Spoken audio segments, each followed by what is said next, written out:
계셔서 여기가 자리가 통 비우셨는데 오늘은 앞으로 와주셔서 감사합니다. 참 12, 3년 전에 비워서 뭐 특별한 전도 간증을 저는 할 게 없어요. 다만 조금 듣지 못한 분들이 계실 것 같아서 한 가지만 간단하게 간증하고 강의 시작하도록 할게요. 저는 저희 부모님은 3대 무속인 집안의 8남의 막내로 태어났어요. 제 사랑하는 아내는 3대 목회자 집안의 목사 딸로 태어났어요. 그리고 둘이서 5년 사랑하고 결혼을 하려고 했는데 저희 집은 굉장히 부자였어요. 그리고 아무래도 목회 3대 그 목사 집안은 조금 우리 집보다는 좀 약했어요. 그리고 저희 집안에서 재수 없는 그 목사 딸 그런 것들이 어디서 감히 우리 집에 들어와서 무슨 재수대 없는 짓을 하냐고 아주 거의 칼부림 날 뻔했어요. 또 처가댁에 그분들은 어디서 무당아들이 감히 이게 참 이해가 되죠. 참. 그리고 이제 우여곡절 결혼을 했잖아요. 예전에는 장로님 권사님 우리 그 결혼식 가면 예전에는 거기 사진관에서 이 카메라를 들고 사진사 아저씨들이 오셔서 예전에는 크다는 비디오로 다 예식을 이렇게 찍었어요. 다니면서 이렇게 기억나시죠? 저희들도 그 시대이거든요. 예식장에서 이렇게 카메라를 찍고 그 후에 그 영상을 우리가 보관하고 영원히 간직도 하잖아요. 지금도 저희 영상 갖고 있어요. 그 한번 보면 저희 집은 아버님부터 어머니 우리 당수 큰 집 작은 집 전부 다 아주 그냥 거기 씹은 소태를 씹어 먹은 것처럼 표정이 이래갖고 계시고요. 처가댁은요 어디 정신 나간 사람들처럼 전부 다 웃고 이러고 있고 그 영상을 보면 기가 막히죠. 그렇게 살았어요. 그러다가 큰 아들을 낳는데요. 이름을 지을 길이 없잖아요. 저는 그래서 이제 족보에 따라 가지고 제 학렬이 현재 학렬인데 족보에 따라서 지으려고 그러니까 아내가 참 처음이자 마지막으로 소원 한 가지가 있다고 그래서 뭐냐고 물어보니까 아들 이름을 우리가 지은 처가댁에서 지을 수 있도록 당신이 조금 어른들한테 양해를 구해달라. 그래서 이제 뭐 그렇게 하라고 이야기를 하고 처가댁에서 이름을 지었는데 예담이로 지었어요. 예담이가 뭔 뜻이냐 그러니까 예수님 닮으라고 예담이다. 예수님은 어떻게 닮노? 또 그러다가 둘째 딸을 낳지요. 이름을 지었는데 또 처갓집이 바뀌었어요. 이름이 뭘 지었냐? 예리로 지었다. 예리가 뭔 뜻이냐 그러니까 예수님처럼 지혜로운 삶을 살았으면 좋겠다. 예리라고 지었답니다. 막내가 태어났는데 저하고 이제 40년 차이 나는 누뚱이죠. 그 아이 이름은 예섬입니다. 예섬이가 뭔 뜻이냐 그러니까 예수님 잘 섬기면서 살으라고 예수님을 지었다. 아이 참, 그게 되는 말이고 쉽겠나? 그렇게 이제 지냈죠. 아이고 목사 딸이 아이를 낳았다고 제 집안에서 100일이 됐는데도 배내 쪼가리 하나도 안 해줘. 재수 없는 새끼가 태어났다. 돌이 됐는데 돌반지 거기 35,000원짜리 그때는 3만원씩 했어요. 금 한 돈이 3만원 5만원 했는데 그것도 하나 안 해주고 배내 쪼가리는 새로 가고 애기 돌인데도 오지도 않아요. 목사 딸은 재수 없는 그 옆에 나가 애기 낳았다. 저희 집이 그렇게 살았어요. 그렇게 지내다가 오랜 시간이 지나서 저희 어머니가 이제 조금 질고가 오셨어요. 연세가 드시니까 어머니를 이제 8남의 막내인 저가 모시고 살게 됐죠. 당시 어머님이 25년 합병증으로 당뇨병을 앓고 계셨는데 오른쪽 발가락 밑에 조금 생채기가 났어요. 그리고 생채기가 계속 이제 아물지 않고 폐혈증으로 전이가 된 거예요. 그래서 이제 담당 거기 병원에 가니까 닥터가 오른쪽 다리 무릎을 절단해야 많이 살면 2년 그렇지 않으면 6개월입니다. 그렇게 진단이 나온 거예요. 그리고 어머니가 살고 싶으시잖아요. 그리고 어머니가 이제 그때는 어쩔 바가 모르시니까 저한테 오셔서 막둥아 나 좀 거들어 주라 그러셨어요. 그리고 어머니를 제가 그때부터 제 가족이 모시고 살았어요. 저희 형님들 세 분은 굉장히 거기 사회적으로 부호들이에요. 대단한 부자들이. 근데 그분들은 전부 그저 신앙하고 별개인들이 제가 모시고 살았는데 어느 날 모시고 살다가 어머니에게 제가 교회를 몇 번 가자고 권면하니까 죽어도 교회는 못 가겠다. 그래서 제가 그때 어머니에게 했었던 것이 영접 기도였어요. 어제 우리 그 전도대원들 다녀오셔서 잠깐 말씀드렸잖아요. 영접 기도의 그런 어떤 능력들. 제 어머니를 제가 잘 섬기고 공양하면서 어머니를 이제 일단 영접이라도 시켜보아야 되겠다 싶어가지고 어머니 제 손에 보석이 있는데 이 보석을 어머니에게 드리고 싶어요. 이 보석을 어머니 그 받아 가시려면 저를 따라서 기도를 한번 하셔야 됩니다. 한번 하자. 손을 딱 잡고 저를 따라하세요, 어머니.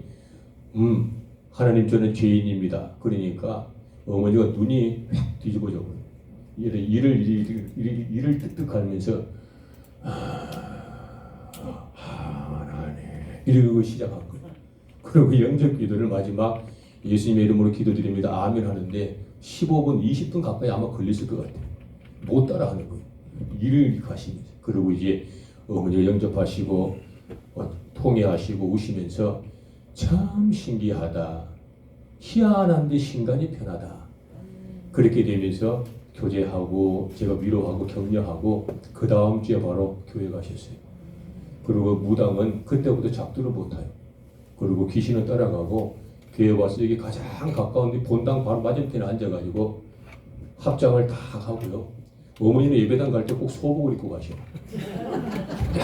깨끗한 소복에 동전 달고 콩고무신 신고 손 딱 이렇게 모으고 막둥아 나 준비 다 됐다 이러고 계셔서 제가 예배당에 모시고 간 거예요.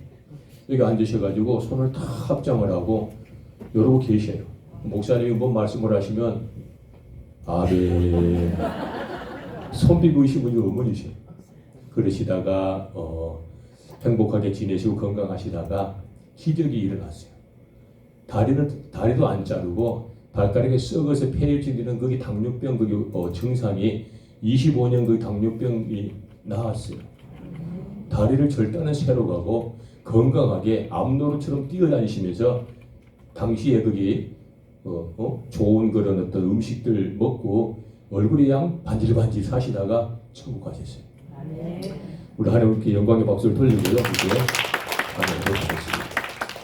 오늘 강의할 내용이 저희들이 조금 생소한 내용일 수 있어요.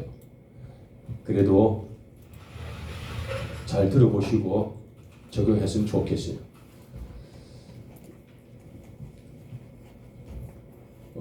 패러다임을 바꿔야 된다라고 한국 교회는 왕왕 외쳐요.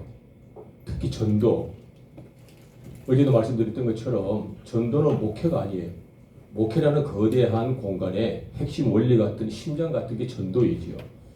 이 전도를 지나치게 강조하면 상처를 많이 받아요. 그 전도를 또 방관해 버리면 교회가 부흥이 되지 않고 또 생명이 끊어져 버리는 것이죠. 그러니까 적절하게 이 전도라는 거대한 이 생물을 잘 다루어야 돼요. 너무 위대한 생명체이기 때문에 잘 이렇게 아울러야 돼요. 전도라는 것은. 근데 우리가 어떻게 이걸 아우를까? 목회를 하시는 사역자들, 목회자님들은 이 아우르는 법을 잘 몰라요. 사실은. 목회를 하셔야 되기 때문에. 전도는 잘 이렇게 뜨거운 생명체이기 때문에 잘 이렇게 아우르고 모시고 잘 이렇게 동행하고 이런 어떤 탁월한 지혜들이 필요해요. 그래야 전도가 힘을 유지하고 그 전도가 활발하게 생명을 탄생시켜서 교회의 부흥을 유도할 수 있는 적절한 기회를 우리에게 주기도 하시는 거죠. 잘 다루어야 돼요. 한국 교회가 이걸 못 잘 다루셔서 처음에. 그런데 시대가 이렇게 바뀌면서 다루는 방법이 너무 단조로운 거예요. 항상 전도를 이렇게밖에 못 다루는 거예요. 조금만 우리가 영적인 공간을 확보하고 조금만 영적인 다양성을 우리가 가졌다면 전도를 이해하는 폭이 훨씬 넓어졌을 거예요. 그러면 전도를 잘 다룰 수 있었겠죠. 근데 한국 교회는 지금도 전도를 잘 못 다뤄요. 그리고 예전에 다루었던 방법만 끝까지 고수하고 다루고 있어요. 대한민국에서 평신도 신방 전문 대원을 양육하는 교회는 대한민국에 한 군데도 없을 정도로 전도를 못 다뤄요. 예전에 자리가 다루었던 그 방법만 지금도 하는 거예요. 집이 다 낡아 이제 허물어지는 판인데 돈이 있으니 리모델링을 하는 거예요. 그래야 보았자 헌집 그냥 고친 거예요. 말이 리모델링이지 뭐 좋을 수는 있겠지만 헌집 고친 거예요. 정말 집을 우리가 완전하게 갖고 싶으면 허물어 버리고 다른 땅에다가 내가 원하는 시대에 맞는 건축을 하면 되는 거죠. 이게 새 집인 거예요. 이와 같이 전도를 고리타분한 방법에서 그 방법에서 잘해보려고 아주 노력을 애를 써도 그 옛날 그 구태연한 방법에서 벗어나지는 못해요. 이 전도를 조금 더 폭넓게 이렇게 바라보고 전도를 바라보는 관점을 바꾸어서 조금 더 다양한 전도의 공간을 우리가 찾아야 돼요. 그 이루한이 뭐냐 그러면 신방이에요. 예수님의 발자취를 가만히 공부하고 전도 현장에서 그 예수님의 발자취를 실천해보면 결국 나오는 것은 신방이에요.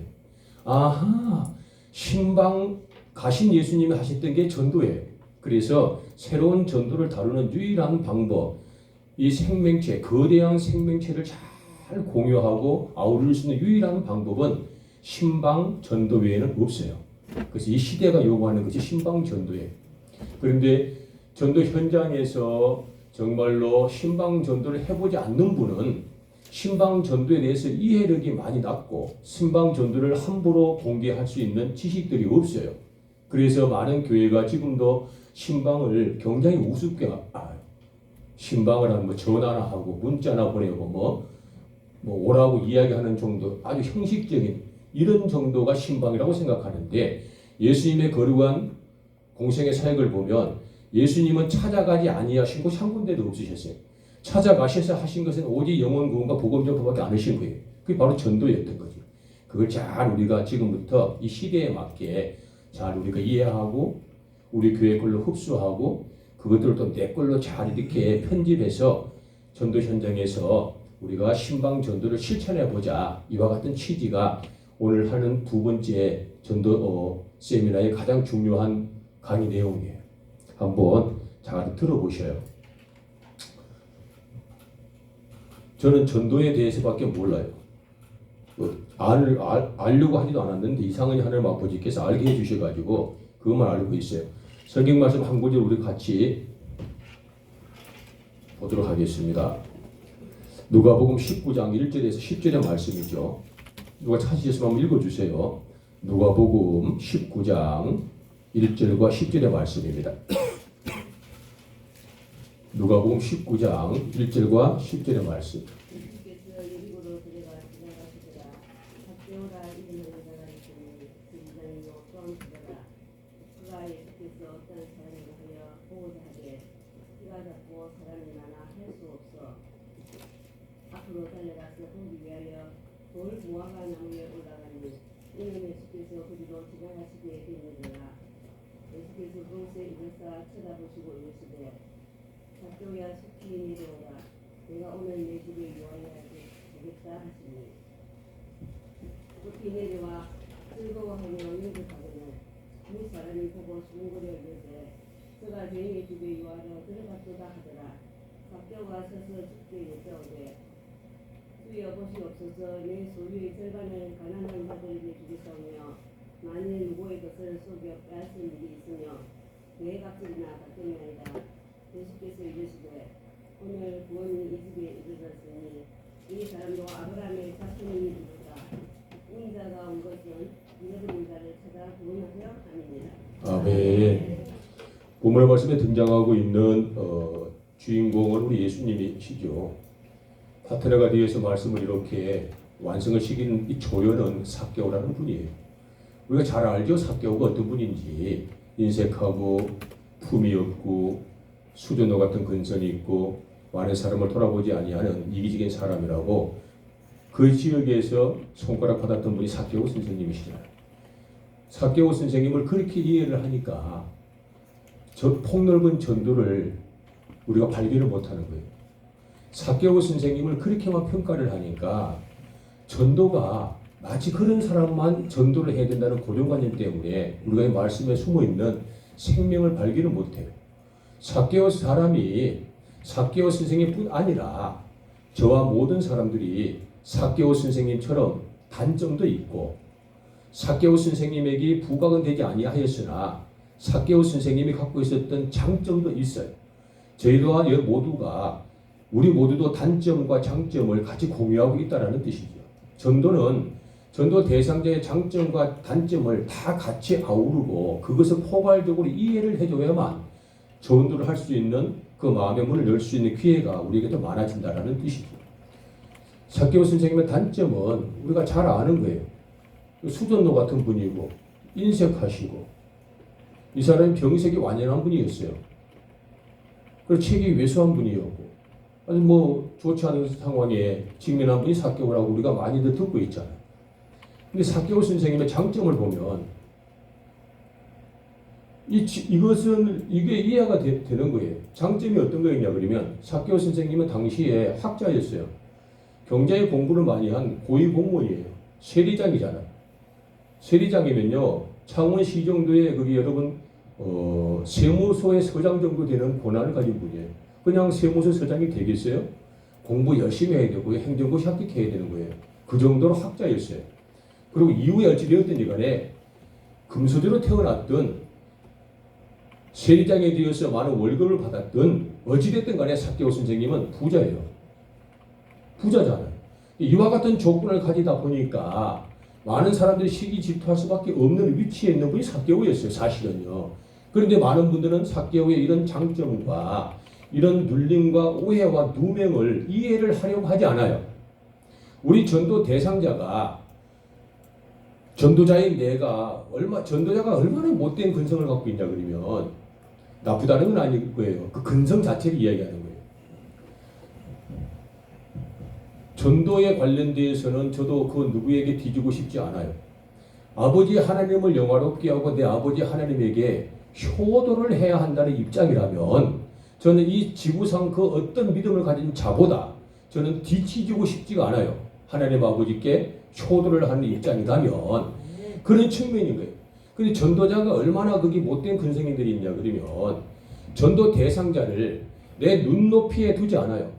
이게 적어도 내 눈높이에 맞는 전도 대상자를 고르려고 하지 않아. 왜? 내가 무엇인가에 우월감이 없다는.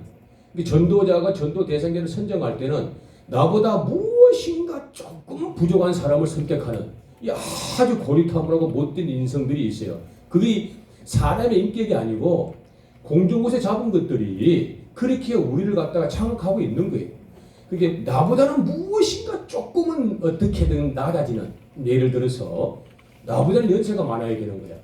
나보다는 조금 사회적인 위치가 좀 떨어지면 좋겠어. 그럼 내가 무엇인가 당당하게 이야기할 수 있을 것 같고 어떻게든 간에 나보다는 조금 재정적으로 약화가 되어지고 여러 가지 상황에서 나보다는 무엇인가가 낮아야 되는 이러한 이 아주 못된 그 하이명 인격의 근성을 가진 자들이 전도자의 속성이 있어요. 우리가 인격이 나빠서 그런 게 아니고 공중곳에 잡은 것들이 우리에게 그러한 생각과 좋지 못한 하인의 인격을 심어주는 거예요. 그래야 전도가 안 되거든. 사람을 여러분 동등됨을 이렇게 취하고 동일하게 동일선상에서 봐야 전도가 겨우 될 수 있어요. 그리고 급기야 전도는 그 어떠한 민초와 촐로를 내가 더 높이 섬기는 마음이 내 삶을 통해 드러날 때 비로소 전도의 문이 열릴 수 있다. 그런데 높이 보고 적어도 내 눈높이에 맞춘 입장에서 그들을 보라보지를 못할 망정 한꺼풀 또 깎아갖고 좀 연약해 보여야 되고 조금 병들어 보여야 되고 좀 연세 있어 보여야 되고 무엇인가가 조금 약해야 되고 재정적으로 사회적 위치요 그 어떤 것이든 간에 나보다는 조금 낮은 자들을 판단해서 선택하는 못된 습성들이 우리 전도자들에게 있어요. 사실은. 단점만 보는 거예요. 그 속에 숨어있는 위대한 장점을 못 보는 거죠. 조금 병석에 있는 연세가 많으신 분을 전도 대상자로 섬기면 당장 내가 지금 그에게 무엇인가를 줄 수 있다는 좋지 못한 것들 이기심들 때문에 그분들을 이렇게 함부로 대하시거든요. 그런 분들을 그렇게 보지 마시고 이렇게 보시면 되잖아요. 참 저분은 연세가 참 귀하게 드신 분이거나 저분은 참 어르신 같은 영성과 인품을 가지신 분이네. 그 어른의 손을 가만히 보니까 주름이 지고 뼈가 튀어나오고 손바닥이 갈라졌는데 저 적은 손이 세상을 이긴 손이에요. 저 적은 손이 모진 폭발을 겪고 가족을 이루고 생명을 키워낸 손이로구나. 참 대단한 손이다 라고 장점을 부각해서 그거를 존귀하게 여겨보는 거예요. 그러면 전도자의 마음가짐 자체가 달라요. 이것이 삭개오를 바라봤던 예수님의 심장이에요. 많은 사람은 단점만 보는 거야. 근데 예수님은 삭개오 장점을 보는 거거든요. 이런 것들이 전도자가 가져야 할 우리 예수님의 전도의 속성이다라는 것이죠. 삭개오 선생님은 성경에 뭐 정확하게 병력이 있다, 무슨 병이다 나오지는 않았어요. 그러나 우리가 성경을 이렇게 보면 성경 속에 숨어있는 생명들이 하나씩 툭툭 튀어나오는 경우들이 많아요. 그 생명이 툭 튀어나온 걸 보면 삭개오 선생의 전 후반의 모든 삶과 주변 사람들로 인하여서 받았던 오해와 곡해들, 그가 수전도가 될 수밖에 없던 이 편협한 인격들, 이런 걸 잘 견주어 보면 삭개오 선생님은 적어도 어디 한 군데는 몸이 불편하신 분이다. 지금으로 이야기하면 뇌신경이 좀 잘못되셨든지 아니면 공황장애가 좀 왔다든지 우울증이 좀 왔다든지 조울증이 좀 있었다든지 그런 상황이 이분이 아니었을까 하는 합리적인 의심도 한번 해보는 거예요. 어찌됐든 간에 무엇인가 결함이 있는 분은 틀림없어요. 이런 분이었지. 예수님께서 그 광장에 오신다는 소리를 삭개오가 들어요. 그리고 이가 그 마음의 꿈을 품지요. 그 예수라는 분을 내가 한 번만 만날 수가 있다면 나의 잘못되고 나의 그릇된 것들을 좀 바꿀 수 있지 않을까라는 강력한 소망이 생기는 게 삭개오 선생님의 마음이었죠. 그리고 삭개오 선생님은 예수님 오실 때까지 기다렸고 그 오심에 따라서 삭개오가 예수님을 만나려고 그 광장으로 가신 거예요. 가셨는데 예수님이 여기 계시는데 주변에 많은 사람들이 운집을 하고 공간을 확보할 수가 없어서 예수님을 볼 기회가 없는 거예요. 그리고 단점이 많이 부각된 분이라 주변의 사람들이 삭개오를 존귀하게 여기지 않았기 때문에 삭개오는 공동체를 비집고 들어가 예수님을 만날 수 있는 신체적인 조건이 없어졌어요.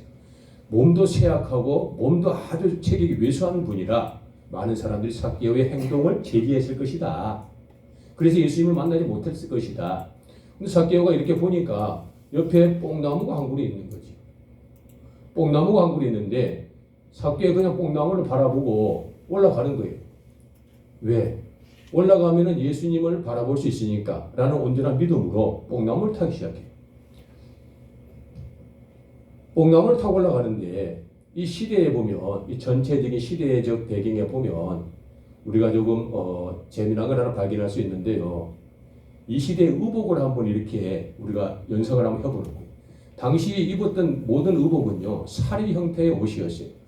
속옷이 튼튼하지도 않았을 뿐더러 속옷에 관련돼서 어떤 그런 감추려고 했었던 그런 견고한 옷들이 없어졌어요.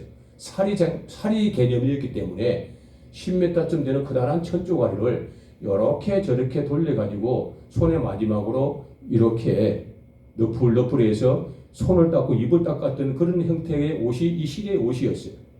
지금도 인도에 가면 사리가 있어요. 사리 옷이 지금도 있어요. 많은 인도 사람들은 지금도 그 옷을 입고 살아요. 이런 형태였어요. 삭개오 선생님이 뽕나무를 타고 올라가는데 처음에는 뭐 별로 그렇게 흉물스러운 게 안 보였겠죠. 좀 더 올라가고 저 지붕만큼 올라가는데 밑에 사람들이 이렇게 보니까 삭개오가 어떤 사람이에요? 고위 관직에 있는 분이요, 학자요, 부자요, 세리장인데 이 삭개오의 장점을 다 무시하고 그 단점만 보는 거예요. 저 나쁜 놈, 추접한 놈, 저게 아주 미쳐가지고 나무를 타고 올라가는데 세상에 조금 보니까 사리 속에가 훤히 살집이 보이는 얼레리 꼴레리가 보이는 거예요. 그러면서 조롱하고 핍박하고 무시하고 그걸 갖다가 경히 여기는 것이 이 주변에 있었던 많은 사람들의 어떠한 모욕적인 형태가 아니었을까 추론해 보는 거예요. 그래서 뽕나무를 타고 올라갔던 삭개오 선생님이 올라갈수록 자기의 치부가 드러나는데 그걸 삭개오 선생님이 몰랐겠냐 하는 거예요. 모르고 뽕나무를 타고 올라갔겠어요. 그분이, 그 지혜로운 분이, 그 지식자가, 그 많은 견물을 가진 분이, 식견이 풍요한 분이 나의 얼레리 꼴레리가 보이는 줄 빤히 알면서도 뽕나무를 타고 올라가신 삭개오 선생님의 간절한 마음, 그리고 거기서 드디어 예수님과 눈이 마주쳤을 법 했을까라는 높이 정도 갔을 때 삭개오가 예수님을 보기도 전에 예수님이 먼저 밑에서 이렇게 보시고 삭개오야 내려오니라 이러셨잖아요. 내려오니라 내려와. 예수님이 먼저 내려와라 그러셨어요. 예수님은 처음부터 삭개오라는 사람을 만나러 오지 않았을까라는 우리가 또 거룩한 의식을 한번 해보는 거죠. 뻔히 아시는 거예요. 예수님 삭개오 이름을 뻔히 알고 계셔요. 애초에 삭개오를 만나러 오신 것이다라는 것이죠. 많은 사람 중에 예수님의 신방 대원의 가장 마음의 중심을 갖고 있었던 대상은 삭개오였다라는 것이죠. 삭개오에 내려와 얼른. 너 이름이 뭐지? 그 왜 올라갔어? 내려와 다친다. 이것도 안 하고 삭개오야 내려오니라. 내려오라 그랬어요. 그때 예수님께서 삭개오를 부르시고 내려오라고 말씀하셨을 때 아마 삭개오는 눌렸던 영혼이 자유되었지 않았을까? 다쳤던 심령이 확 열리고 회복되지 않았을까? 그의 모든 어렵고 무기력했었던 인격과 주변의 모든 환경이 한 번에 반전되고 역전되지 않았을까? 그가 받았던 은혜는 얼마나 위대한 행복이 있었을까? 그걸 한번 우리가 또 합리적으로 추론해 보는 거죠. 그리고 삭개오는 내려오는 거예요. 그리고 예수님께서 삭개오를 불러 내세울 때까지의 그 말씀이 본문 1절과 5절의 말씀이에요. 예수님께서 그 공동체 많은 광장 사람이 모여 있는 광장에 가셨어요. 이렇게 걸어가셔서 삭개오를 만났어요. 우리 전도대원들이 많은 전도 대상자가 있어요. 많은 전도 대상 중에 그 전도 대상 중에 특별히 삭개오와 한 명을 반드시 정해야 돼요. 그리고 예수님 하셨던 것처럼 가야지 이렇게 신방을 이렇게 가야 되는 거예요. 그런데 이 가는 것이 익숙치 않은 거예요. 믿음이 없어서가 아니고 가보지 않는 걸음이니까 익숙치 않은 거예요. 그래서 익숙하시도록 제가 도와드리는 거예요. 그리고 어제도 익숙하지 않은 걸음이었으나 우리가 가도록 도와드리니까 다녀오실 수 있었잖아요. 어제도. 근데 가니까 삭개오를 만날 수 있었던 거예요.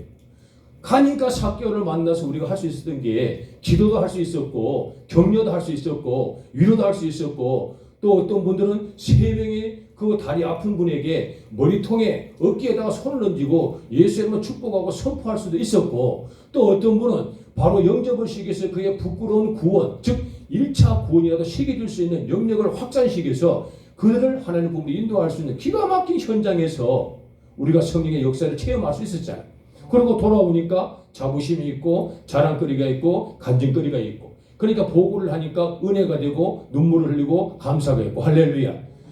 어디에서부터 발동되냐 그러면 모든 것들이 신방을 가면서부터 시작되는 거예요. 근데 가기가 어렵고 불편한 거죠. 경험이 없어서 못 가겠고 영적으로 두려워서 못 갈 것 같고 내가 뭐 할 수 있을까 못 갈 것 같고 이런다고 될까라는 의구심 때문에 못 갈 것 같고 그러면서 신방을 갖다 포기했었던 것이 한국교회 전도팀이에요. 그래서 신방을 지금도 못 가요. 신방을 아주 우습게 하는 거죠.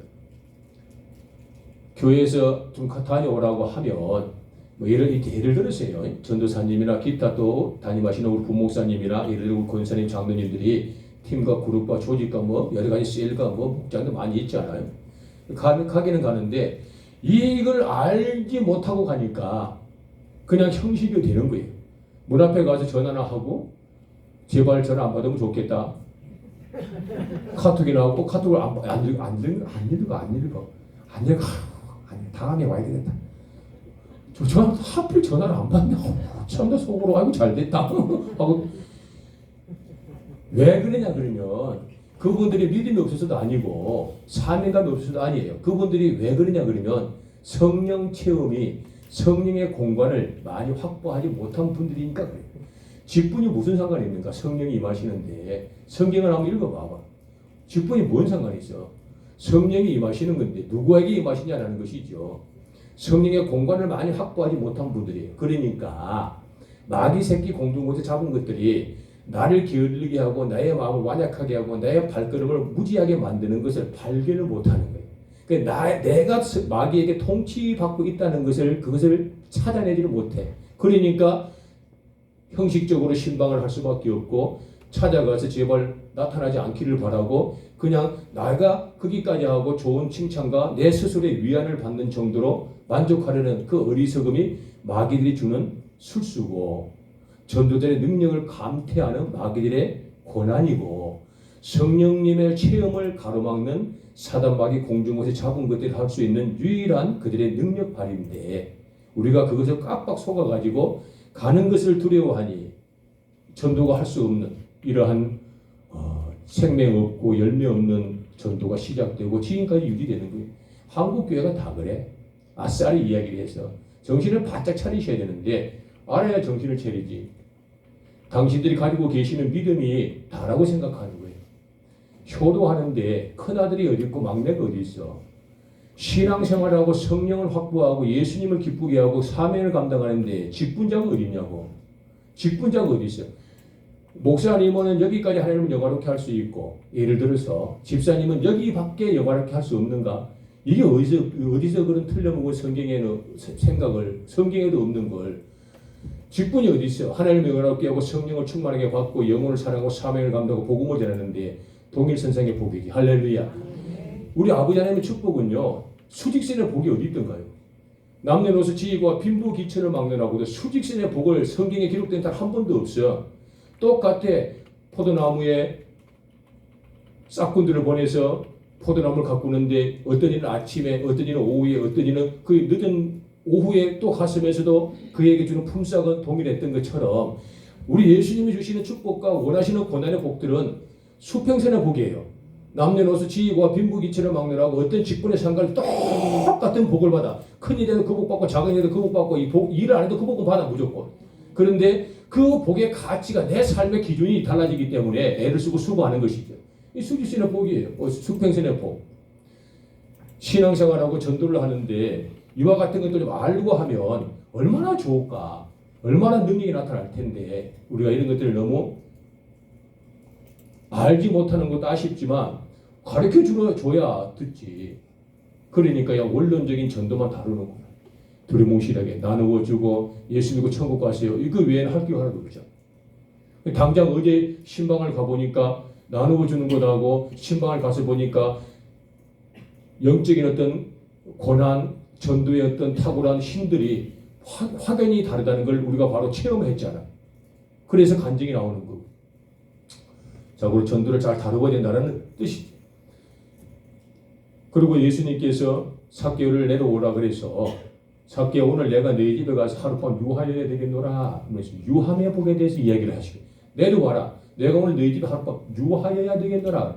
유함의 복이라는 게 있어요. 유하여야 되겠노라 라는 것이 무슨 뜻이냐라는 것이 유함의 복. 지금 이제 정권이 바뀌어서 이재명 대통령이 이제 우리 통수권자잖아요. 대통령이 예를 들어서요. 뭐 삐질 거 없어 또 예를 들어서 물어보는 거니까 우리 절대로 안 삐질 권사님한테 물어봐야지. 송미자 권사님, 이재명 대통령이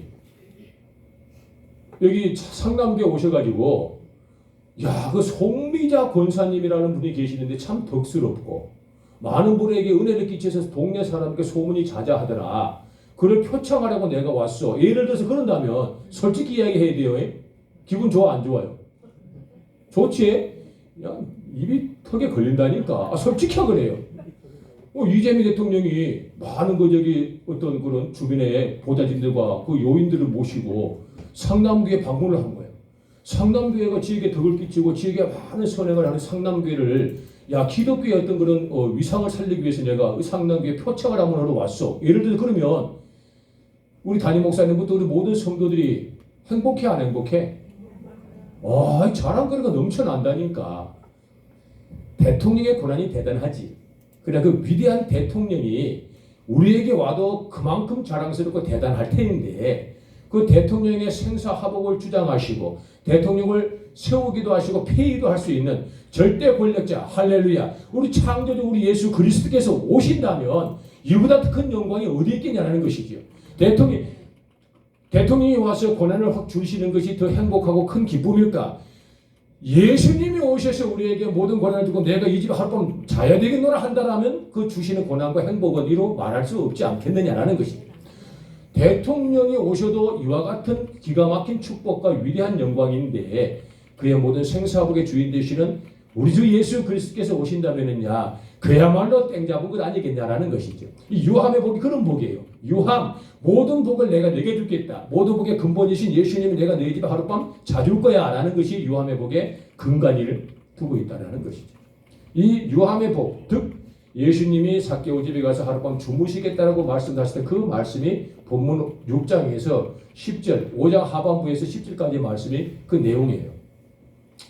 자, 이제 신방에는 크게 방문 신방이 있어요.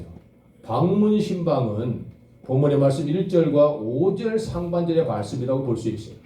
두 번째는 축복 신방이라는 게 있어요. 축복 신방은 본문의 말씀 5절 하반에서부터 10절까지라고 우리가 말씀을 정확히 기록할 수가 있어요. 방문 신방은 뭐냐 그러면 말 그대로 찾아가는 거예요. 누굴? 전도자가 많은 전도 대상자 중에 한 명을 딱 집어, 즉 삭개오 같은 찾아가야 할 대상을 딱 선정을 한다라는 뜻이에요. 그리고 그를 찾아가는 거예요. 찾아가기 전에 우리가 뭘 해야 되냐 그러면 예수님께서 삭개오야 내려오니라 라고 하셨다는 것은 이미 삭개오에 대해서 환히 알고 계시는 거예요. 창조주이시기 때문에. 그러나 우리는 그와 같은 능력과 창조주가 아니기 때문에 우리는 정보를 파악해야 된다는 거예요. 누구의 정보? 찾아가야 할 사람의 정보를 정확하게 파악을 해야 돼. 최대한 어느 정도 그의 성명과 주소와 연락처는 당연한 기본이겠고 그의 아킬레스건이 뭔가는 정확하게 알고 가야 돼. 아킬레스건이 어딥니까? 여기 뒷발꿈치에 있는 힘줄이잖아요. 이 아킬레스건을 상해를 입으면은 평생에 복구가 되지 아니하고 불구로 살 수밖에 없는 유일한 치명적인 근육이 아킬레스건이에요. 그리고 아킬레스건은 피도 잘 안 나. 이거는 동맥이 없거든. 피가 쬐깝밖에 안 나. 기름밖에 없어. 근데 잘리면은 평생 불구로 살아요. 그와 같이 전도 대상자 즉 삭개오 선생님의 아킬레스건을 예수님이 정확히 알으셨던 것처럼 우리도 찾아갈 전도 대상자 삭개오의 아킬레스건을 정확하게 알아야 돼. 적어도 최선을 다해서 알려고 노력해야 돼. 저분의 아픔은 무엇일까? 저분의 슬픔은 무엇일까? 저분의 문제는 무엇일까? 알고 보니 아하, 고부간의 갈등이로구나. 남편과의 문제로구나. 아하, 자식들의 어떤 진로 문제로구나. 아하, 병석이로구나. 아하, 사회적인 문제로구나. 아하, 재정의 고통이로구나. 이와 같은 것들 우리가 충분히 간파를 해야 대화를 이어나갈 수 있는 토크 능력이 생기다는 것이죠. 근데 그런 것들을 전혀 모르는 상태에서 관심 없는 상태에서 그냥 막무가내로 찾아가는 거예요. 그래서 우쭐 해가지고 그냥 3명, 4명 모여가지고 막 아이고 누구 성도님 아이고 교회에서 나왔다고 그냥 선물 하나 받으라고 하나 주고 또 옆에 사람이 그냥 가만히 있으면 좋은데 꼭 한마디 거들라고 그냥 빡 했어갖고 왜 교회를 하나 썼냐고 하다 뭐 만디 싸면서 건강을 얻으냐고 했어갖고 또 한 번 집에 좀 들어가자고 막 아이고 나보고 밥 한 그릇 사게 막 커피 한잔 먹자고 정신을 빼가지고 잘난 척을 다 하고 돌아다니면서 교회를 힘들게 하는지 모르고 웃으신 양반들은 뭔가 좀 이렇게 해주고 그 식이 되는 거예요. 그것만 하는 거라 우리가. 그게 나쁜 건 아니잖아요. 그런데 그것만 하니까 지치는 거야. 그래서 그러지 말고 정확하게 문제를 알자라는 거예요. 어제 우리가 가시면서 3분이 일조가 되었는데 한 분은 연락하고 만날 장소를 선정하는 담당자, 한 분은 기도를 대표해서 기도를 할 수 있는 담당자, 한 분은 주변 환경을 열어주고 주변 환경에 불편한 일이 없을까를 잘 이렇게 환경을 정리해 주시는 담당자, 이렇게 우리가 역할 분담을 해서 갔잖아요. 그와 같은 거예요. 그와 같이 여기서 갖다가 방문신방이라고 한다. 방문신방의 가장 중요한 방법은 1번 삭개오 선생님 같은 즉 신방을 가야 할 전도 대상자를 선정하면서부터 방문신방을 시작되는 거예요. 이것도 안 하거든. 솔직히 이야기를 하는 거예요. 이것도 안 해. 전도대원들이 절대로 장로님 우리 권사님 뭐 제가 집사님 절대로 제가 막 이렇게 뭐 감히 막 정지하고 이런 건 아니에요. 이게 질문하는 거예요. 여러분들 답해 주셔야 또 서로 도움이 되는 거니까. 또 절대 삐질 수 없는 분이 또 많이 계시지만 또 한 분 계시잖아요. 우리 장로님도 제가 물어봐요. 삐질 수가 없잖아요. 장로님, 우리 전도팀들이 실질적으로 수고하신 것은 하나님 아버지 다 알고 계셔. 그거 다 알고 있는 사실이야. 그 복받을 일을 우리가 잔뜩 해놨어 지금. 근데 그걸로 끝날 수는 없잖아. 우리가 천국 갈 때까지는 전도의 짐을 내려놓을 수가 없으니까 장로님께서 적어도 3, 4명 정도의 신방팀 또 신방을 감당할 수 있는 영역과 여러 가지 어떤 체력적인 조건들과 환경이 되는 분들이면 2인 1조로 조를 편성해서 신방을 가야 한다는 것에 대해서는 100% 공감하시는 거예요. 그런데 그 신방을 가야 된다는 그 자체는 공감하시는데 어떻게 해야 될지를 모르는 거예요. 그래서 그 방법이 첫 번째가 대상자를 선정하는 것에서부터 시작된다. 아, 이것도 신방이로구나. 생각만 해도 전도가 시작되는 거구나. 내가 행하지 아니하여도 생각으로 행하는 것도 전도로구나. 라는 손쉬운 전도를 내가 지금 실천하고 있구나. 라는 나를 위로하고 나를 격려할 수 있는 첫 번째 방법이다. 라는 거예요.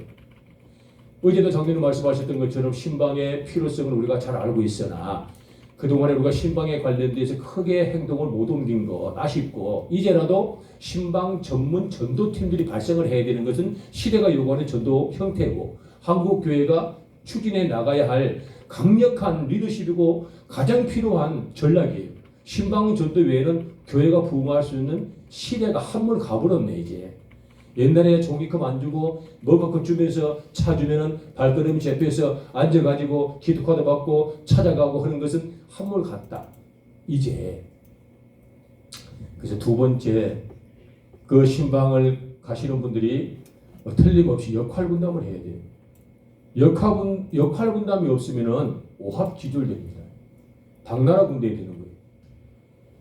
역할 분담을 틀림없이 해라. 예를 들어서 어제 우리 세 분, 이게 한 조에 1개 조에 세 분이 간다면 세 분 중에 한 분은 연락 만남의 장소를 선정할 수 있는 역할, 또 한 분은 반드시 기도를 담당할 수 있는 역할을 분배를 하고 또 한 분은 주변을 잘 정리할 수 있는 그런 환경 정리의 차원에서 한 분의 역할을 분배를 해 주셔야 된다. 그리고 맡은 자는 그 일만 하는 거예요. 기도를 하라고 했는데 기도를 담당하는 사람이 조금 환경 정리하는 사람이 보기에 조금 약해 보이는 거예요. 좀 센찬해 보여. 뭐 하는 일이 있으면 지금 뗄빵하니 기도를 왜 저렇게 할까? 아이고 나가 해버려야 되겠다. 그래서 팍 그냥 개밥에 도토리처럼 튀어나와가지고 그냥 기도를 그렇게 하면 안 돼. 예수님 시험하면 이러면 안 된다. 이러면 그냥 기도를 담당하신 분은 그냥 나와라. 그가 어떻게 하든가. 왜? 그도 성령의 사람이고 환경 정리하는 분도 성령의 사람이에요. 그냥 성령님이 그를 통해 역사하실 거예요. 그 인격에 똑같이 반하셔서 나눠야 돼. 왜? 그 사람이 예전에 이런 일이 있었어요. 싫어합니다. 제가 그 섬겼던 교회에 예전에는 남자 구역이라는 구역이 있었어요. 제가 남자 구역장이었어요. 이제 우리 일대 원로 목사님 천국 계시는데요. 그 목사님께서 우리 동네 그분이 원래 동네가 고향이 거기시고 저도 고향이 거기에요. 아는 사람이 좀 많겠어요. 저한테 정 집사님 그 저기 남자 구역을 맡아가지고 전도 좀 해보십시오. 기가 쏠깃하더라고. 아 그거 한번 해볼까요? 그래 그때부터 제가 남자 구역을 만들었어요. 한 명도 없이 저 혼자. 그래가지고 동네를 다니기 시작했어요. 형님. 당구장 주인, 야식집 주인, 돈 노려는 그 고리대금업자 주인, 나이트클럽 주인, 진짜요. 스탠드바 주인, 술 먹고 그지 개구시하는 사람들, 노름방에 기웃기는 노름 선수들, 기원에 가서 바둑 뛰는 내기 바둑 뛰는 사람들, 수도 없이 찾아가서 다 전도했어. 얼마나 많이 데리고 왔는지 그분들이 전부 남자 구역이었어요. 제가 성경 지식이 없잖아요. 구역 예배를 드려야 되는데 목사님이 지침을 주는 거예요. 그렇지 않아요? 말씀 큐티를 다 주는 거예요. 근데 그걸 읽어도 알아지냐 그게. 외워지냐 그게. 그냥 눈을 쓰고 쳐다봐도 할 수 있는 건 기도밖에 없어요. 근데 구역 예배를 드리면 구역 공과를 안 하고 기도만 한 40분 해버려요 저는요. 말씀을 못 전하겠네. 해본 경험이 없으니까. 아는 게 없잖아요. 그때 제가 이제 막 골프샷 그만두고 교회 갔는데 근데 기도는 또 청산유수처럼 또 잘하네. 또 그냥 방언이 저는 교회 가자 3일 만에 방안이 터졌어요. 담배 피우고 술 먹고 교회 세 번째 딱 갔거든. 근데 방안이 탁 터져 버리대. 구역 예배만 되면 모여갖고 막 야샤라카라 흠마카라에서 산으로 들어갈 치아다. 이거는 얼마나 잘하는지 말도 못해요. 머리통에 손을 얹고 그냥 술기시로 따라가고 담배시 따라갈 치아다 하고 막 예시에 보이는 피를 뿌리면 막 심장이 살아날지어다. 이거 기도 40분씩 했어요. 그 구역 예배 드릴 때. 그러고 나서 욕하지 마십시오. 예전 이야기. 그러고 나서 개 한 마리 딱 잡아가지고 바로 된장같이 진짜 싫어요 싫어. 그러면은 이분들이 뿅 가물어 이 구역장이 뭐 기도를 했는지 기도가 말씀인지 양 생명인지도 몰라. 개의 다리 뜯는지 재미가 빠져갖고 양 계속 묻는 거. 이게 구역 예배였어요. 그 다음 주에 또 모아놓고 뭐 어디 형님 왜 안 왔어? 돈 내는 것도 중요하면 교회 와서 예배드려야 될 거 아니고 그러면 아이고 집사님 잘못했어. 기도합시다요. 우리 사랑하는 형님이여 고리된 겁자 하지 말지어다. 마음의 평안이고 예시를 만날 지어다요. 할렐루야 해놓고 또 그 다음 주에는 막 닭을 한 대마리 잡아가지고 싹 삶아서 백숙 만들어서 뜯어먹고 이게 우리 공과 여기 구역 예배였어요. 그 안수 집사들이 많습니다. 우리 교회에요 지금요. 여러분 사실은 많아요. 제가 말을 안 해서 그렇지요. 거기 고리대금 업자 하시는 분은 안수 집사님이에요. 우리 교회 지금 시무 시방 그게 고마워서 저한테 우리 백두대간 사에게 한 달에 10만 원씩 후원해요. 고맙지. 그런 제가 그런 일을 했어요. 참나.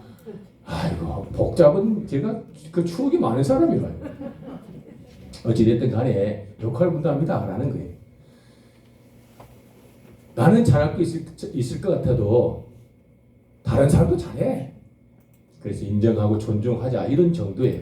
그리고 세 번째 중요한 건 신방도 중요하고 신방 전도도 다 중요해. 그런데 가장 중요한 건 사후 관리야. 사후 관리를 소홀히 해버리면 지가 목사님이 되어버려. 지가 잘못하면 하나님 아버지가 되어버려요. 사후 관리는 뭐냐 그러면 가실 때 보고하고 다녀오셔서 보고하는 거예요. 누구에게? 우리 보고 체계가 있잖아요. 여기 보면 우리 얼마나 멋진 조직이 있어요. 제가 저기 다른 데는 멀쩡한데 좀 시력이 안 좋아요. 달리 안 좋은 게 아니고 제가 히말라야를 여러 번 갔어요. 뭐 인도, 동북부, 시키, 부탄, 티베트, 뭐 히말라야 그 8개 국가를 거의 다 갔죠. 그때 거기 고골이 깨져가지고 제가 한 2m 그 눈비도 빠졌어요. 그래가지고 그때 고골이 묶여지면서 이게 눈을 이렇게 열어가지고 그 설명이 와버렸어요. 심각한 상황이었어요. 그래가지고 포터가 그때 아마 제가 키가 좀 작았으면 제가 거기서 천국 갔을 겁니다. 대학에 제가 키가 좀 커가지고 거기서 빠져가지고 손을 이렇게 냈는데 겨우 손이 눈 위로 올라가서 흔들었어요. 이거 포터가 본 거예요. 그래서 살아났어요. 그래가지고 그때 눈을 많이 잃었어요. 그러고 나서는 햇빛을 보면 따끔따끔 해가지고 할 수 없이 이렇게 한 번씩 안경을 끼니까 이해를 해주시고요. 예. 잘 안 보여. 여기 얼마나 좋아요. 우리 조팀들이 가실 때 우리 서기 정막선 집사님 어디 계십니까? 이제 돌아오는 해는 이제 권사님 임지 가시겠네. 회계 송미자 권사님. 그래. 애도박도 못해. 김은자 권사님. 총무님. 그래. 어제 신방제도 갔다 온 게 좋지요. 관점도 잘하대. 또 참. 대장님, 김경수 권사님 어디 계시? 그래, 권사님. 보고해야 돼. 누구한테? 정마선 집사님한테 하든, 응? 회계한테 하든, 총무한테 하든, 아니면 대장님한테 해야 돼. 그도 저도 어려우면은 다 대장님에게 일어나는 시기도 괜찮고, 그렇지 않으면 누구한테 해야 돼요? 김정대 목사님한테 해야지. 전도 담당 목사님이시니. 그렇지 않아요. 이와 같이 여러분 신방 전도를 가실 때 보고하고 갔다 오시면 보고를 해야 돼요. 그래야 축복이 대물림이 되고 연합하고 수고하는 사람들의 이 조직도 활성화가 되어야 내가 사역이 돋보이고 내가 수고의 노고의 대가가 알려지고 뭐 그런 것 아니겠어요? 그리고 위기일수가 잡히는 거지. 이와 같이 보고 체계는 반드시 이루어져야 된단 말이에요. 아시겠죠? 보고 안 하면 안 돼. 예. 자 이제 어제 여기 만들었던 조직도를 저 뒤에 보면 다 붙여놨잖아요. 고개 돌려서 뒤로 한번 이렇게 보세요. 그 보면 사진도 있고 다 있지에 이따 다 보셔서 참조하시고요. 여러분들이 잘 이렇게 조직을 한 번 더 발견하시고 조직을 활용하는 걸로 하시고요. 이 정도가 방문신방이에요. 당연히 우리가 상식적으로 방문신방할 때는 그냥 가지 말고 우리 저기 아까 우리 전도용품 이런 거 있잖아요. 이런 거만 서너 개 가져가시든지 아니면은 그분의 아킬레스건을 발견했다라면 아킬레스건을 참조해서 소소한 전도용품들을 준비해 보신다든지 기도하다가 은혜가 되면 한 5천 정도 써가지고 과일 하나 사다 드릴 수도 있는 것이고 이런 것들은 여러분들의 재량이에요. 알아서들 하세요. 그런 거는 저한테 묻지 말고. 그리고 저기 우리 권사님께서 집사님께서 우리 회계 집사님께서 거기 호박죽을 그렇게 잘 끓인다고 소문이 자자하더니 그 호박죽 좀 한 그릇 얻어갖고 가져가든지 그런 걸 알아서 하는 거예요. 아니면 또 에라 뭐 얻고 그럴 거냐 뭐 나가 그뭐 호박죽 나가 그뭐 집어갖고 뭔 끼리겠냐 해가지고 본인이 끼려고 가져가든지 네만 끼리면 너 뭐 오늘 뭐 그래 오늘 뭐 끝이 집사님이 끓였으니까 뭐 끝이 막뭐 호박죽 끓이면 끝나고 그러면 안 되니까 그 다음 주에 나가 끼릴게 하고 또 집사님이 끼리기도 하고 그러는 거지 뭐. 그렇게 여러분 알아서 해라. 이런 거는 재량권이다. 그래 재미지는 거죠. 이 정도가 방문신방입니다. 그러면 유함의 복, 내가 이제 너희 집에 가서 하룻밤 유하여야 되겠다라고 유함의 복이 바로 축복신방으로 이제 이어지는데 축복신방은 어떤 것들인가? 1번 적어도 그 가정 방문을 의미하는 거지. 커피숍에서 만나는 것, 외부에서 만나는 것은 우리가 방문 신방으로 잡고 적어도 그 집에 들어가서 생활 공간에 들어가는 것을 축복 신방의 1번으로 한번 잡아보는 거지. 그래서 그 집에는 들어가는 거지. 그 두 번째 그 집에 가서 우리가 맡은 역할대로 기도 담당자가 축복 기도를 하는 거예요. 축복 기도를. 그리고 거기에서 신앙의 유무를 파악하고 거기에서 그분의 신앙의 어떤 깊이를 우리가 간파할 수 있다면 간파해서 그에게 우리가 적어도 영접 기도를 한번 시켜볼 수 있는 기회를 만들어 보는 것. 영접 기도를 시켜서 그에게 마음의 평안을 주시고 성령 하나님께서 그를 통치할 수 있는 그런 기회를 우리가 제공해 주는 것. 영접 기도의 위력이 엄청 여기서 제가 키가 82인데요. 여기서 제가 홀짝 뛰면은 저 천장에 손이 닿을 것 같아 안 닿을 것 같아요? 안 닿아요. 아무리 해도 대단해라. 그런데 여기 밑에 스프링을 하나 놓고 스프링 위에 제가 올라가서 스프링에서 꿀렁꿀렁 탄력을 받아서 툭 튀어오르면 닿을 것 같아 안 닿을 것 같아? 이걸 스프링 효과라고 그래요. 스프링이 주는 효과라는 뜻이죠. 영적인 스프링 효과라는 게 있어. 내가 여기서 영적으로 무엇인가 성장을 하는 것도 필요한데 나의 능력이 되지 아니하면 영적인 스프링, 즉 성령님의 능력을 우리가 밟고 그 스프링 역할을 우리가 힘을 받아서 영적인 성장을 해볼 수 있다라는 뜻이죠. 이해가 되죠? 이 스프링 역할을 하는 게 뭐냐 그러면 내가 영적으로 성장할 수 있는 좋은 요인이 뭐냐 그러면 바로 영접 기도예요. 내가 영접 기도를 시켜보면 내가 나를 진단이 나와. 내가 영접 기도를 못 시켜보거든. 웃음의 소리라 절대로 또 삐지면 안 돼요. 한번 보고. 절대 삐질 수 없는 분을 또 한번 찾아봐야 돼. 참 잘 안 계셔서 자칫 잘못 삐지시니까 조심해야 돼. 그래. 그래도 한번 해보자.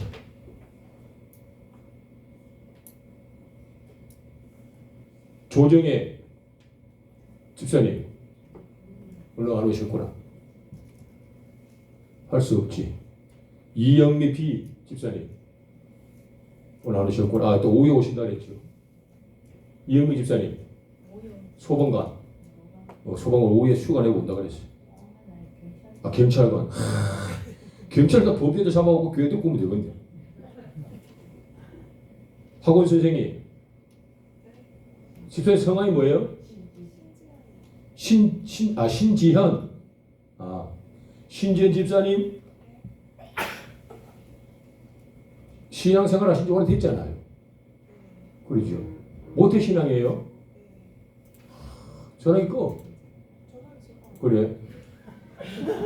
집사님의 전도 대상자 그가 누구든 간에 그분에게 영접을 시켜본 적이 혹시 있어요?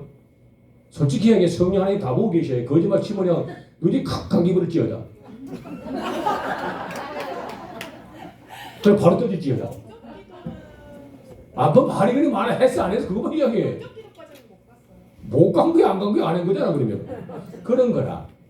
그러니까 집사님 제가 집사님에게 질문을 드리는 건 집사님의 탁월한 순발력. 집사님은 누가 보다 탐날 수 있는 지혜와 총명이 있는 사람이잖아요. 누가 봐도 집사님을 요구할 수밖에 없는 신뢰를 갖춘 사람이거든. 우리 교회 입장에서 집사님을 눈독을 들일 수밖에 없는 건 집사님 같이 순발력 있고 센스 있고 건강을 마음껏 아버지 하나님 일에 확보할 수 있는 그런 사람들이 많지 않거든. 그런 사람들을 요구하는 게 교회는 왜? 시대가 바뀌었거든.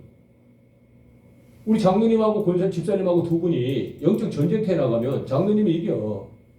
그런데 세상의 영적인 전쟁 말고 세상의 전쟁에 나가면 장로님은 집사님 못 이겨. 순발력으로 이길 거요. 센스를 이길 거요. 기동력으로 이길 거요. 배짱으로 이길 거요. 돈이 없어도 그냥 에라 먹을 때 젊음이 배짱이다. 젊음이 담보다 막 대출돼가지고 돈도 못 이겨 장로님은. 자꾸 쳐야 되거든 연차가 되면 이제 노후 관리해야 되니까. 이게 길이 없으셔. 그래서 새 시대에 새로운 인물이 필요한 것처럼 집사님에게 제가 여쭤보는 건 그런 거야. 집사님이 영적 거룩한 호기심을 가지고 하나님 분들이 이곳에 오신 거잖아요. 영적으로 뭔가 성장을 해야 돼. 영적으로 무엇인가 성령님을 더 많이 확보해야 돼. 그렇지 않아요? 그러려면 영접 기도를 시켜보면 집사님이 그냥 끔찍하니 영적인 실력을 확보할 수 있다. 할렐루야. 그 말이라요. 그래서 해봐야 된다. 알고 있는 것과 아는 것을 입으로 고백하는 것은 또 다를 뿐더러 그 대상자가 생뚱맞는 사람에게 영접을 시킨다는 것은 신사도행전 29장 1절을 써가는 위대한 성령의 사람이라 집사님. 할렐루야. 그것이 집사님에게 필요한 영적인 담대합니다. 해봐야 된다. 뭘? 영접 기도를. 이것이 스프링 효과다 그 말이죠. 아시겠지요? 복음의 4대 논리. 창조와 죄와 다시 살아나심과 천국의 컴백. 이 복음의 4대 논리를 반드시 우리가 입에 담아서 영접 기도를 시켜볼 수 있는 고난들이 있어야 된다라는 거예요. 그런 사람은 성령이 공간을 많이 확보해 본 사람이에요. 그리고 자기는 무엇인가가 담대하여 절대로 미혹하고 패역한들에게 함부로 넘어지지 않는 견고한 신앙을 가질 수 있어요. 그런 것들이 기본이라는 거죠. 네 번째, 축복 신방으로 이어질 수 있는 가장 중요한 거예요. 우리가 무엇인가 다 했다고 만족을 해서는 안 돼. 우리가 할 수 있는 축복 신방은 이 정도야. 이제 주어질 축복 신방의 하이라이트. 말씀으로 우리가 어떻게 전할 건가 할 수 없으니 그들에게 권면하는 거지. 누구에게 권면을 하는 거예요. 그래서 때를 한번 또 정해보고 교회에 오시기가 정이 어려우면 교회에 출석하시는 것이 참으로 힘이 드시면 또 시간을 내시면 저희들이 교회 보고하고 말씀드려서 우리 담임하시는 목사님 모시고 우리가 여기 와서 뭐 기도 한번 하고 목사님께 축복 말씀도 한번 듣고 그러면 되잖아요. 이해가 되죠? 이걸 왜 못하냐고요. 그래서 예를 들어서 그분이 승낙을 하시면 담당 부목사님에게 찾아가시든 아니면 전도 목사님 말씀하셔서 이런 보고를 하시면 만약에 그런 보고를 우리 전도 목사님에게 하신다면 목사님 행복하시겠어요? 안 행복하시겠어요? 행복합니다. 확 뒤집어지시는 거예요. 왜? 목사님들도 답답하시거든. 여러분 한 집에서 여러분 기도하고 사는 사람하고 여러 집에 가서 기도하고 사는 사람들은 삶의 환경이 완전 달라요. 주어진 성전에서 주어진 목회에 원하시는 그런 행동 반경이 제한되신 분들이거든요. 부목사님들. 특히 주어진 그런 예배 시간과 설교 시간 외에는 이 위대한 성경의 지식을 풀어낼 곳이 없어. 그래서 과부하 걸리셔서 괴로우신 거거든. 야 진짜로 그래요. 그런데 그런 상황에 있는 분이 신방 전도를 통하여서 저 믿지 않은 사람에게 내가 예수님의 대언자가 되어가지고 작은 교회의 영적인 지도자가 되어가지고 그에 가서 말씀을 전하는 영적인 기쁨이야말로 할렐루야 아니겠냐라는 것이지요. 그렇잖아요. 이것이 축복 신방의 마지막 하이라이트. 그가 오면 좋고 안 오면 할 수 없다. 안 오면 어때? 영접시켰고 예배드렸으면 끝이지 뭐. 안 오면 어쩔 건가? 할 수 없는 거지. 여기까지가 축복 신방의 할렐루야. 이 정도가 우리가 조금 알고 신방 전도에 좀 임하면 참 좋겠다. 여기까지 잠깐 하고 한 10분 쉬었다가 또 나머지 또 강의하고요. 식사하시고 현장에 나가시는데요. 쉬시면서 휴식하시면서 여기 뒤에 조직도 한번 보세요. 이 뒤에 붙여놨어요. 그리고 오늘 여기 보면은 자기 성함이 없는 분들은 이따가 또 이 다음 시간에 다 명단을 만들어서 조를 짤 거니까 염려하지 마시고요. 또 나 이름 없다고 삐지지 마시고 아시겠죠? 네, 그러면 우리 휴식하기 전에 우리 장로님께서 잠깐 기도하시고 휴식하도록 하겠습니다.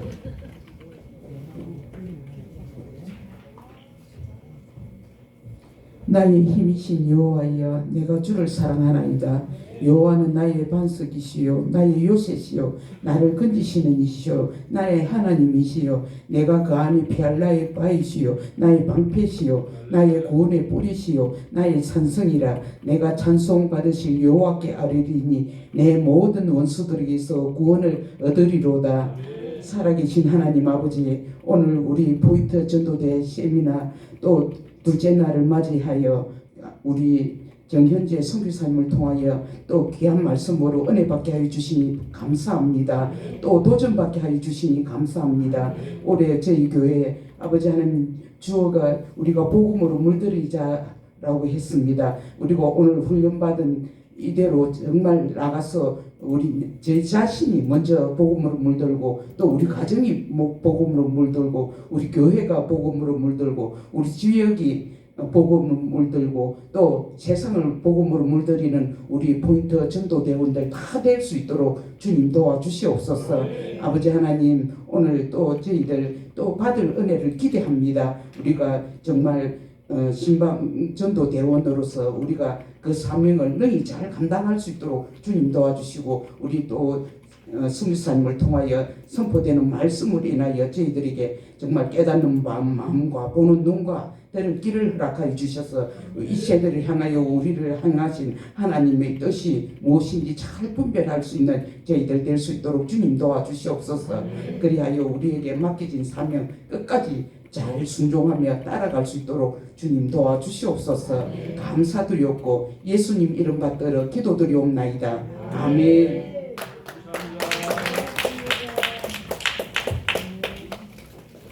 10분 휴식하십시오.